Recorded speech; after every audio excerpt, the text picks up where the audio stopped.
सभी विद्यार्थियों को नमस्कार। आज हम मानव भूगोल का पहला लेसन पढ़ेंगे। मानव भूगोल इसका पहला पाठ है प्रकृति एवं विशेष क्षेत्र। प्रकृति एवं विशेष क्षेत्र, नेचर एंड स्कोप। तो पिछली कक्षा अपन 11वीं कक्षा में हम लोगों ने पढ़ा था भौतिक भूगोल के बारे में पढ़ा था और 12वीं में हम पढ़ेंगे मानव भूगोल के बारे में। तो ये मानव भूगोल का एक पहला लेसन है।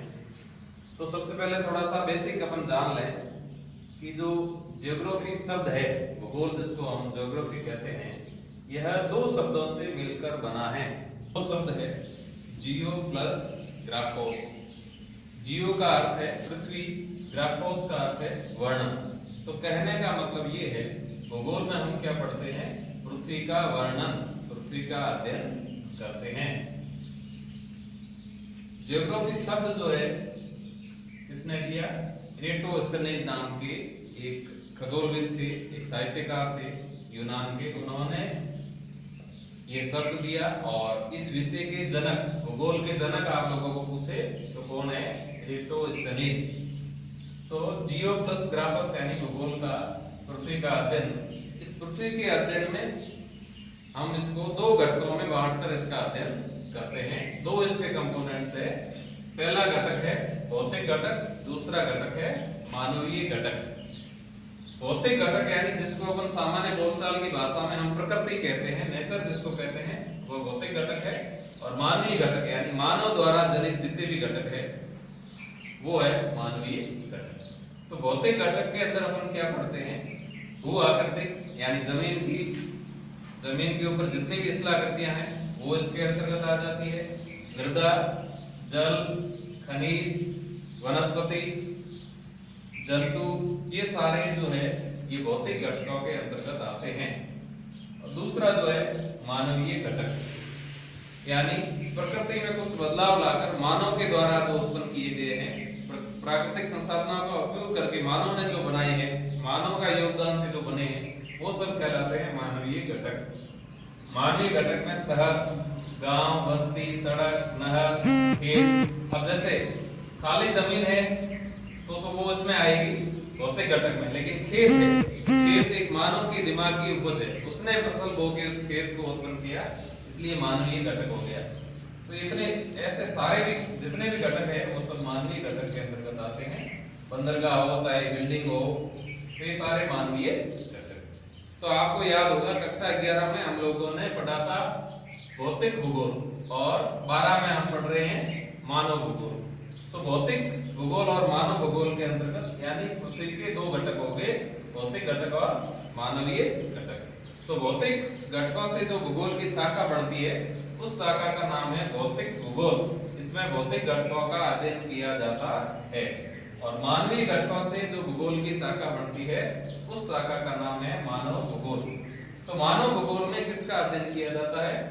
भौतिक पर्यावरण यानी मानव के चारों ओर का जितना भी भौतिक पर्यावरण है, ये भू आकृति है, मृदा है, जल है, खनिज है, वनस्पति है, ये तो हो गया मानव का भौतिक पर्यावरण। एवं मानवीय गतिविधियां, ये जितनी भी गतिविधियां हैं मानवीय गतिविधियां, इनका जो है इनके बीच अन्योन्य क्रिया यानी आपस में जो भी क्रियाएं होती है, जो भी लेन देन होता है इन दो घटकों के बीच में, उसका अध्ययन जिस विषय के अंतर्गत किया जाता है वह विषय कहलाता है मानव भूगोल। तो मानव भूगोल में हम लोग क्या पढ़ते हैं? भौतिक पर्यावरण या मानवीय गतिविधियों के बीच होने वाली क्रियाओं का अध्ययन मानव भूगोल के अंतर्गत किया जाता है। तो मानव भूगोल का जब अध्ययन करते हैं, किसी भी विषय का अध्ययन करते हैं, तो इसमें बहुत सारी अवधारणाएं आती हैं। तो इसमें एक अपन अवधारणा की चर्चा करेंगे। एक अवधारणा है जिसका नाम है द्वैतवाद। कि वास्तव में ये दो विषय है, दो अलग अलग है, इनको अलग अलग रखा जाए या एक माना जाए। तो जब इनको अलग अलग कुछ जो विषय विशेषज्ञ है वो उसको तो अलग रूप में मानते थे। पहले प्राचीन जो अवधारणा थी उसमें दोनों को अलग माना जाता था, लेकिन आधुनिक अवधारणा में दोनों को अलग अलग नहीं मानकर एक साथ माना जाता है, रूप से इसका अध्ययन किया जाता है। तो द्वैतवाद क्या था? द्वैतवाद क्या कहता है कि भौतिक भूगोल वर्सेस मानव भूगोल। यानी भौतिक भूगोल अलग चीज है, मानव भूगोल अलग चीज है। दूसरा इसका रूप है द्वैतवाद में ही क्रमबद्ध भूगोल वर्सेस प्रादेशिक भूगोल। तो क्रमबद्ध भूगोल का अर्थ है कि पूरी पृथ्वी को एक समग्र रूप माना जाए और उसके सभी तत्वों का बारी बारी से अध्ययन किया जाए, उसको तो कहा क्रमबद्ध अध्ययन, उससे बड़ी शाखा क्रमबद्ध भूगोल। लेकिन प्रादेशिक भूगोल क्या है? प्रादेशिक भूगोल का अर्थ है कि किसी देश का कोई एक इलाका ले, उसके भौतिक घटनाओं का अध्ययन करें अलग अलग इलाकों में बांट के। तो यहाँ पे क्रमबद्ध भूगोल में पूरी पृथ्वी को एक इकाई माना गया है, एक यूनिट माना गया है, जबकि प्रादेशिक भूगोल में इसको अलग अलग राजनीतिक इकाइयों में बांट कर उसका अध्ययन किया जाता है। चीजें वही है लेकिन अध्ययन करने के जो दृष्टिकोण है वो अलग अलग है। तीसरा है नोमोथेटिक और इडियोग्राफिक। तो नोमोथेटिक और इडियोग्राफी में भी फर्क ये है कि नोमोथेटिक का अर्थ है कि नियमों और सिद्धांतों के अनुसार अध्ययन किया जाए, नियमानुसार, और इडियोग्राफिक इसमें है कि इसका कोई नियम कायदे जरूरी नहीं है, जैसा उचित समझे वैसा अध्ययन किया जाए। तो ये कुल मिला के आप लोग देख रहे हो कि दो बातें आ रही, भौतिक भूगोल वर्सेस मानव भूगोल, क्रमबद्ध भूगोल वर्सेस प्रादेशिक भूगोल। लेकिन इन दो बातों में, दो विरोधाभास के बीच में एक चीज कॉमन है कि वास्तव में कुल मिला के कैसे भी करो लेकिन अध्ययन किसका किया जा रहा है? अध्ययन तो पृथ्वी का किया जा रहा है। इसलिए वर्तमान में द्वैतवाद की अवधारणा को नहीं माना जाता है। क्यों? कि मानव भूगोल जो है भौतिक भूगोल के बिना अधूरा है, इसी प्रकार भौतिक भूगोल भी मानव भूगोल के बिना अधूरा है। मानव ने जितने भी चीजें उत्पन्न की है, चाहे शहर, गांव, बस्ती, सड़क, नहर, उसने भौतिक भूगोल की जो संसाधन है उनका उपयोग करके ही ये बढ़ाई है। इसलिए इनका अलग अध्ययन करना उचित नहीं है। इसलिए वर्तमान में द्वैतवाद की अवधारणा को नहीं माना जाता है।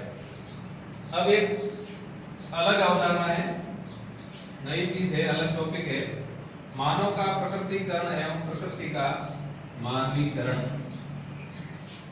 देखो शब्दों पे ध्यान दें। मानव का प्रकृतिकरण यानी मानव प्रकृति के अनुसार कैसे बदला, मानव ने अपने आप को प्रकृति के साथ कैसे एडजस्ट किया, ये तो हो गया मानव का प्रकृतिकरण।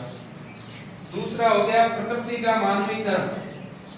प्रकृति का मानवीकरण तो शुरुआत के दौर में आप लोगों ने पढ़ा है, सुना है कि जो है मानव जो है प्रकृति से बहुत डरता था, प्रकृति की पूजा करता था और प्राकृतिक नियमों के अनुसार मानव चलता था।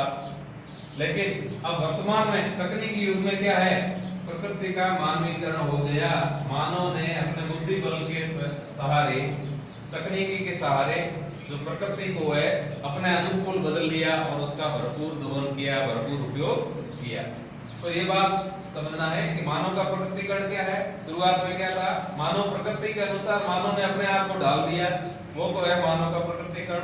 जबकि प्रकृति का मानवीकरण ये है कि मानव ने प्रकृति को अपने अनुसार बदला, इसको कहा प्रकृति का मानवीकरण।